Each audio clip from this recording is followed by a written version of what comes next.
Para o final da aula posso voltar a falar sobre isso. Então vamos dar continuidade. Na aula passada, nós falávamos sobre dolo e culpa.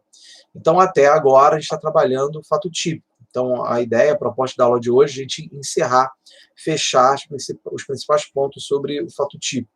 Tá? Então, como a gente já vem falando, então já temos a noção de que quando a gente fala de crime, o conceito majoritário predominante, tá, é o conceito tripartido de que o crime é um fato típico, ilícito e culpável. Então, eu vou ter a tipicidade, a ilicitude e a culpabilidade. O fato típico, ele vai ser formado pela conduta, resultado, nexo causal e a tipicidade propriamente dita. Sendo que essa conduta, ela tem que ser dolosa ou culposa, ou essa tipicidade tem que ser dolosa ou culposa, tá? Então, isso a gente já tratou, nós já temos essa ideia, já temos essa noção, e aí hoje a gente vai especificar mais a questão normativa, o que é exatamente essa tipicidade, tá? Essa ideia, esse conceito vem do alemão Tatbestan, que vai ser desenvolvido por Binding e Belling na Alemanha, ainda um pouco antes de von List, e vai ser trabalhado dentro dessa escola causalista. Ou seja, Tatbestan em alemão se refere ao corpus delito, ou seja, é o crime propriamente dito, tá? No plano da realidade. E aí, então, isso é levado para a construção dogmática do tipo penal, da norma incriminadora. Então, a ideia, quando isso nasce, é de que o tipo penal, essa tipicidade, ela é meramente objetiva. Tá? Então, a tipicidade nada mais seria do que essa adequação do fato à norma. Mas eu acho importante, boa noite, Renan, mas eu acho que é importante o seguinte, primeiro definir, então, o que é o tipo penal? Então, o tipo penal é a norma incriminadora. O tipo penal seria a moldura, tá? Seria o molde, tá? Que vai descrever um determinado fato, vai descrever um determinado comportamento, um determinado resultado, tá? E que o legislador pretende proibir. E aí, muito curiosamente, a construção do tipo penal, ele sempre vai se dar de forma positiva. A gente nunca vai ver essa construção de maneira negativa. Como assim? A gente nunca vai ver assim o tipo, é proibido matar, é proibido roubar. Não, ele descreve de maneira positiva a conduta, matar alguém, subtrair para si ou para outra coisa lei móvel. Então, o conteúdo proibitivo da norma vai estar implícito aonde? Na pena. Então, a gente chegou a comentar. Então, o tipo penal, essa norma incriminadora, ela é formada pelo preceito primário e o preceito secundário. Então, o preceito primário é a descrição do fato e o preceito secundário é a definição da pena que deverá ser aplicada a quem, porventura, venha a realizar aquela conduta que o legislador pretende proibir. Ok? Então, novamente, o que é o tipo penal? Então, o tipo penal, tá, é a moldura que vai descrever o fato que se pretende proibir, tá, através da previsão da pena enquanto sanção a ser aplicada a quem, porventura, venha praticar aquela conduta. Resumindo, então, o tipo penal é a norma incriminadora. Então, artigo 121, matar alguém, pena, reclusão de 6 a 20 anos, isso daí é o tipo penal. Tá, ok? E qual é a diferença, então, entre o tipo e a tipicidade?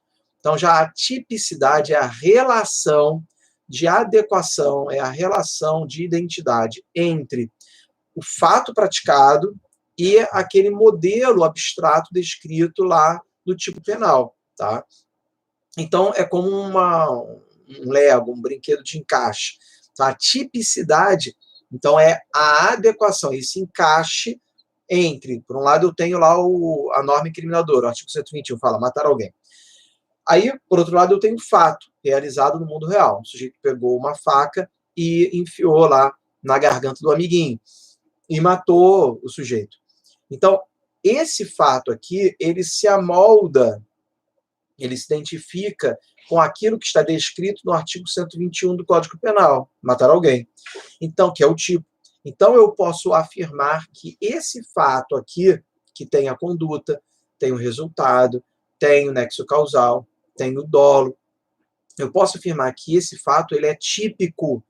Haverá tipicidade, porque ele se amolda, ele se identifica com o tipo penal, que no caso é o artigo 121. Ok? Então, a contrário senso, é importante o seguinte: tendo em vista a natureza subsidiária do direito penal, a regra é que as condutas que nós praticamos no dia a dia sejam o quê? Atípicas. Então, o que é atipicidade? Então, atípica será a conduta, será o fato que não está previsto, não está descrito em nenhum tipo penal, o que deve ser a regra. Então, a gente tem que ter esse cuidado, porque temos a tendência de a gente se depara com um conflito, se depara com uma situação. Fala, meu Deus, qual é o crime? Qual é o crime? Pelo princípio da legalidade, só vai haver o crime se inicialmente for o quê? For típica a conduta. Então, eu tenho que procurar no ordenamento jurídico se existe alguma lei que defina aquele fato como típico, tá? Ou seja, se eu tenho algum tipo penal, alguma norma incriminadora, para eu verificar se haverá tipicidade, se haverá adequação àquele fato a algum tipo ou não. Tá legal? Se não houver, o que é a regra, então beber água, escrever no computador, né? Será um fato atípico, tá certo? Então, é a regra na vida em sociedade, tá? Inclusive previsto na Constituição. Então, tudo é permitido, salvo aquilo que é proibido de forma expressa em lei, tá bom? Muito bem. Continuando. Entenderam, né? Então, tipo penal é a norma e tipicidade é a identidade do fato com a norma. Ok? Muito bem. E aí vamos definir aqui alguns pontos. Só que quando a gente fala na construção do tipo penal, esse tipo penal ele é formado por, pode ser formado por alguns elementos, até 3 elementos. Só que esses elementos eles não são cumulativos ou necessários. Eu posso ter um, posso ter 2, posso ter os 3, tanto faz. Tá? Então, o tipo penal ele pode ter elemento objetivo, subjetivo e normativo. Tá? Se quiserem, anotem isso. Então, nós temos os elementos do tipo elemento normativo. Também, mas em primeiro lugar, o elemento objetivo, subjetivo e normativo. Quando o tipo penal ele começa a ser sacado, começa a ser estudado, só se estudavam os elementos objetivos. Tá? Então, e o que é isso? A primeira coisa é o verbo. Então, todo tipo penal tem um núcleo. Tá? E esse núcleo de todo e qualquer tipo penal, é o verbo. Por quê? Por que todo tipo penal tem que ter um verbo como núcleo? Por causa da ação, por causa da conduta. Lembra que a gente falou? Obrigatoriamente, todo crime tem que ter uma conduta, tem que ter uma ação ou uma omissão. Então, o tipo penal sempre vai ter um verbo. Tá? Então, por exemplo, no roubo, no furto. Furto, o verbo é furtar. Não, eu tenho que ir lá no artigo. Então, o verbo é subtrair. No homicídio, é matar. Tá? Na lesão corporal, é lesionar. Tá? Então, no estupro, é estuprar? Não, é constranger mediante violência ou grave ameaça para se obrigar alguém a praticar uma conjunção carnal ou outro ato libidinoso. Mas é constranger. Então, eu sempre vou ter um verbo em qualquer tipo penal. Tá? Então, esse verbo é o núcleo do tipo e esse núcleo é considerado um elemento objetivo. Tá? Além do núcleo, eu posso ter outros elementos objetivos, tá? Que podem se referir a tempo, lugar, meio e objeto. Se quiserem, anota isso aí também. Então, além do verbo, os elementos objetivos, eles podem surgir, tá? Como alguma expressão que vai se referir a tempo, lugar, meio e objeto. Então, por exemplo, quando eu tenho lá no infanticídio, que fala matar o próprio filho durante ou logo após o parto. Durante ou logo após o parto se refere ao que? É o tempo. Se a mãe mata o filho já com 10 anos de idade, não é infanticídio, porque não foi logo após o parto. Ok? Um outro tipo penal, quando fala do ato obsceno. Então, praticar ato obsceno em local público. Então, local público se refere ao local, também é um elemento objetivo. Tá? O objeto não é o pau que eu dou na cabeça de alguém, é o bem, né, que sofre com o delito. Então, quando eu falo no furto, subtrair coisa alheia móvel, o elemento objetivo referente ao objeto é a coisa móvel. Tá? Ou então mesmo, no homicídio, matar alguém. Então, alguém é o objeto, é um ser humano, é uma pessoa viva. Então, se você matar um cachorro, esse cachorro não é considerado alguém. ainda que alguns amantes dos animais vão discutir, questionar, né? Sempre tem alguém que tem um poodle, tem um pincher, né? E fala, vem com a mamãe, e é o filhinho dela, né? Acho que é gente, não é. Então, ainda por ordenamento jurídico, tem muita discussão em torno disso, mas o animal ainda é coisa. Então, ele é geralmente trabalhado como patrimônio ou segundo um bem jurídico espiritualizado, que é o meio ambiente, tá? Já tem algumas teses querendo defender a dignidade dos animais, eu acho tudo muito louvável, mas por enquanto é isso daí. Então, no caso, se mata um cachorro, é um cachorricídio, não é um homicídio. Você vai ter ali um crime contra o patrimônio, um crime de dano, um crime ambiental, né, até uma contravenção pelos maus tratos, mas é outra coisa. Tá legal? Outro exemplo se refere ao meio, o roubo. Qual é a diferença do roubo para o furto? É exatamente o elemento objetivo no que se refere ao meio. No roubo é subtrair para si ou para outra, mediante violência ou grave ameaça. Enquanto que no furto eu não tenho esse elemento objetivo referente ao meio. No furto, eu subtraio a coisa sem que haja violência ou grave ameaça. Então, digam vocês, qual seria o equívoco? Digam, o sujeito ele chega, né, deixa o carro estacionado na rua e ele vai fazer lá qualquer coisa. Quando ele volta, o carro não está lá. E aí ele chega, ai meu Deus do céu, fui roubado, fui roubado. Ele está correto? Não. Se não foi o Detran que levou, ele foi furtado, porque ele não sofreu violência ou grave ameaça para que o bem dele seja subtraído. Então, o que houve foi um furto, tá legal?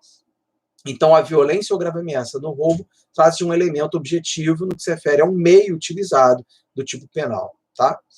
Muito bem, então esses são os elementos objetivos. Só que alguns tipos penais podem ter elementos subjetivos. O que é o elemento subjetivo? Seria a finalidade do agente. Temos nos crimes dolosos, e é aquilo que não está expresso, muitos entendem que o dolo não deixa de ser um elemento subjetivo. É a finalidade do agente que passa a integrar o conceito do fato típico. Só que, além do dolo, que a gente já comentou aqui, está sempre subentendido, a gente nunca vai ver nenhum tipo penal falando de forma expressa no dolo. Eu nunca vou ver assim, matar alguém dolosamente. Não. Se está escrito matar alguém, é porque é doloso. A culpa é que é excepcional. Eu só vou ter crime culposo expressamente previsto em lei, ok? Porém, alguns tipos penais podem especificar a intenção do agente. Então, ali sim eu vou ter um elemento subjetivo propriamente dito. Tá? O que é o elemento subjetivo? É o especial fim de agir do sujeito. Então, elemento subjetivo é o especial fim de agir. Então, toda vez que o tipo penal, que a norma, ao descrever a conduta, traga expressões tais como praticar não sei o que lá, na intenção de, com o fim de, para não sei o que, eu já identifico ali o que? Um elemento subjetivo. Eu tenho um especial fim de agir. E aí, a autoridade policial, o Ministério Público, tem que catar, tem que identificar no caso concreto e tentar conseguir provar que o sujeito agiu daquela maneira, com aquela intenção. Caso contrário, também não haverá tipicidade. Porque todo e qualquer elemento que esteja no tipo se torna obrigatório. Então, o elemento subjetivo ele pode não estar num tipo penal. Por exemplo, o homicídio matar alguém. Não tem nenhuma finalidade. Tem algumas finalidades que podem torná-lo qualificado. Isso a gente vai ver em penal 2. Matar alguém por motivo fútil, tá? Mas isso aí qualifica. Para você praticar um chamado homicídio simples, não precisa ter finalidade nenhuma, basta o dolo. Eu sabia e queria matar um cara. Ponto. Por quê? Não interessa, tá? Outros tipos penais, não. Na própria descrição do tipo, exige a finalidade. E eu tenho que analisar e identificar a presença dessa finalidade no caso concreto. Ok? Então, exemplo, furto mesmo, que é subtrair para si ou para outrem. Então, se eu subtraio tá, alguma coisa que não seja para mim ou para outra pessoa, já era.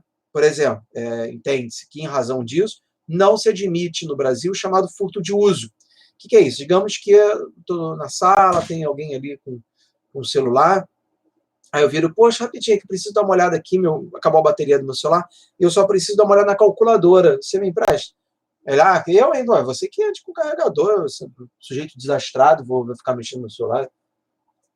E eu, hein? Tá bom. Tá bom. Mas aí eu percebo que o sujeito, o dono do celular, está distraído. E aí eu vou lá, pego o celular dele, e aí consigo fazer a conta que eu queria. e devolvo e coloco no mesmo lugar. Eu subtraí coisa alheia móvel, sem a permissão de quem de direito. Mas eu subtraí na intenção de ficar com a coisa ou entregar para terceiro? Não. Não havia essa finalidade. Então, falta o elemento subjetivo do tipo penal. Então, nesse caso, a minha conduta será atípica. Mas agora mexendo nas minhas coisas sem eu deixar... É atípica. É atípica. Por quê? Pelo princípio da legalidade. Se não houver uma perfeita adequação ao meu comportamento, ao tipo penal, não haverá tipicidade, tá certo? Então, é claro que aí o STF também já se pronunciou a respeito disso. Ele confunde, a meu ver, por uma questão de política criminal, ele confunde a necessária análise do elemento do tipo com questões de prova, tá? Mas ele fala que o sujeito só vai poder se fazer valer, né, dessa atipicidade se ele devolver a coisa no local em que estava, né? Tipo isso. Tudo bem, facilita a questão de produção de prova. Né? Imagina, o cara furtou, aí quando ele é pego, não, eu ia devolver. Né? Mas isso caberia a análise de caso para caso, tá bom?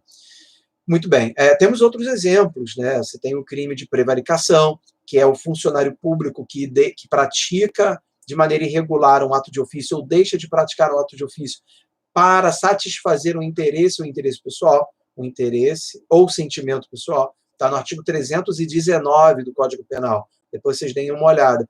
Então, o funcionário público que simplesmente é negligente, ele deixa de praticar um ato de ofício, deixa de dar andamento a um processo administrativo, porque o cara é um aspônio, o cara, peraí, pega leve e tal. Essa negligência pode configurar uma falta disciplinar lá, administrativa, mas não é crime. A prevaricação, eu tenho que identificar a finalidade específica de satisfazer um interesse. Tipo, ele não está dando andamento àquele processo, porque aquele processo é de um vizinho dele, que todo final de semana fica fazendo churrasco, não convida ele, né? Fica tocando pagode, um troço desagradável, e aí então ele vai, agora eu preciso desse cara aqui. Não, vai. Nem tão cedo esse negócio anda. Aí ele senta em cima. Então ele deixa de praticar o ofício para satisfazer um interesse pessoal, um sentimento pessoal de revanchismo. Aí legal, aí é prevaricação. Por quê? Porque satisfaz o elemento subjetivo do tipo penal. Ok? Beleza.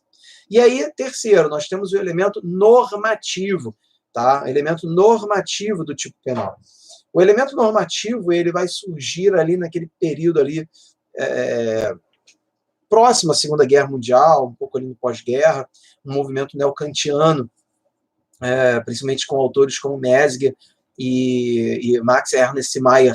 Na verdade, acho que é o nome de autor alemão mais maneiro que eu conheço. Se eu tivesse um cachorro, eu ia dar o nome dele, de Max Ernst Mayr.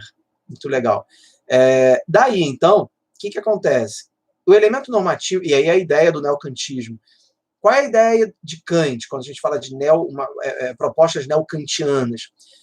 Kant, ele trabalha muito a questão das ideias, a questão de valores, tá? Ou seja, essa caneca é uma caneca porque nós definimos que isso aqui é uma caneca, ok? Então, os costumes, a sociedade é que vai definir os conceitos através dos nossos valores e que vão definir, né, os significados de determinadas situações.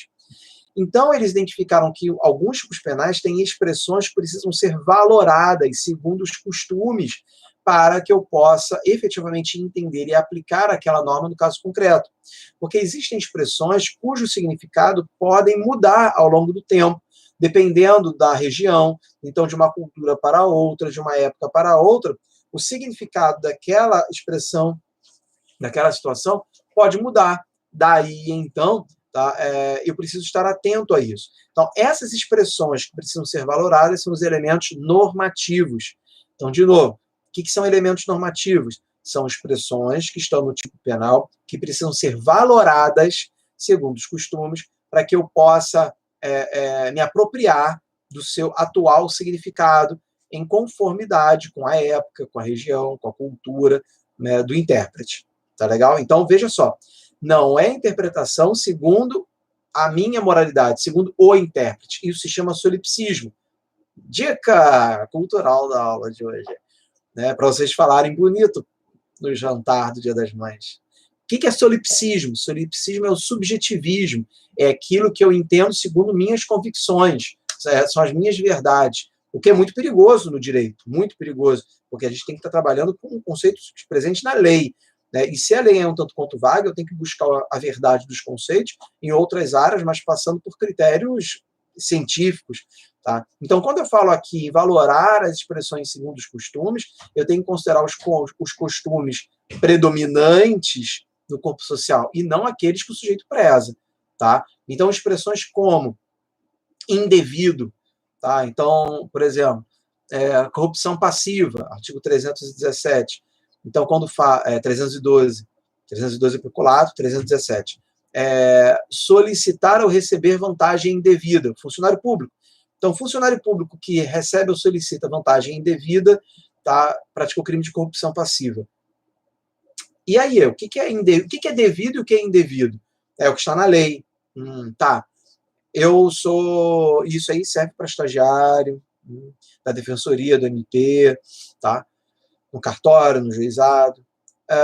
Mas digamos que eu sou um médico, plantonista pelo SUS, médico concursado, enfim, no hospital público, faço excelente atendimento, atendo lá as pessoas que chegam lá com Covid, e aí a pessoa sai de lá, melhora bastante, e leva para mim, tá, de presente, uma caixa de bombom. Tá? Uma caixa bacana, até Copenhague, botar um negócio maneiro.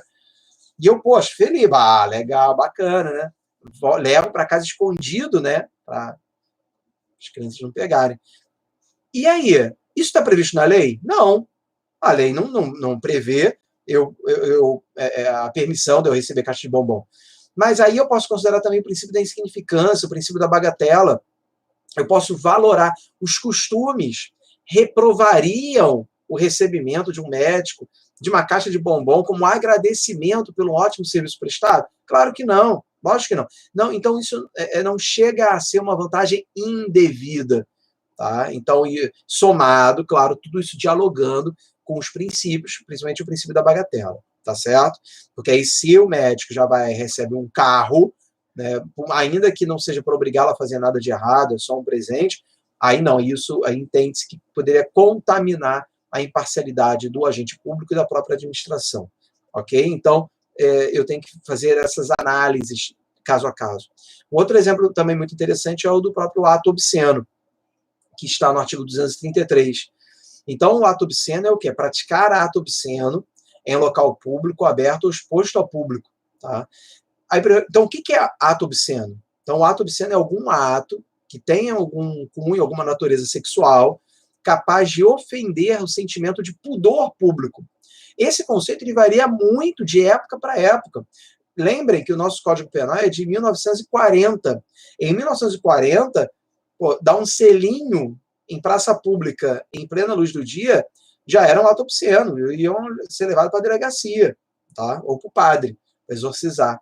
Então, só que aí, hoje em dia é preciso um pouco mais de saliência para configurar o ato obsceno. Tá? Então, se as pessoas começam a copular, a praticar atos sexuais em praça pública, em plena luz do dia, eles poderão ser levados, porque aí sim os costumes atuais identificam que esse comportamento ali em local público ofendem o nosso sentimento de pudor. E aí, somando tudo isso que a gente está vendo aqui, no caso, os mijões no carnaval, configuraria ato obsceno? Embora a Guarda Municipal, a polícia, tenha toda uma orientação para efetuar o flagrante, o Tribunal de Justiça, pelo menos aqui no Rio de Janeiro, já decidiu várias vezes que aliviar ali, né, no caso, satisfazer ali uma necessidade fisiológica, desde que ocultando as partes pudentas, tá? Não tem um cunho sexual. A mera nudez não tem o cunho sexual, dependendo do caso. Então, se o sujeito simplesmente urinando, ele pode configurar um crime de desobediência. Se o policial chegar, não pode urinar, quero ver tu me pedir, e aí vai lá e faz, aí então poderia ser desobediência, mas não ato obsceno que exigiria. Mas se o cara, ele vai urinar, mas aí ele vira pra galera, aí galera, você escreveu meu nome. Aí não, aí já configura por causa da intenção de ofender, né, e a prática ostensiva do ato. Tá legal? Então, então é isso que eu tenho que ter em mente.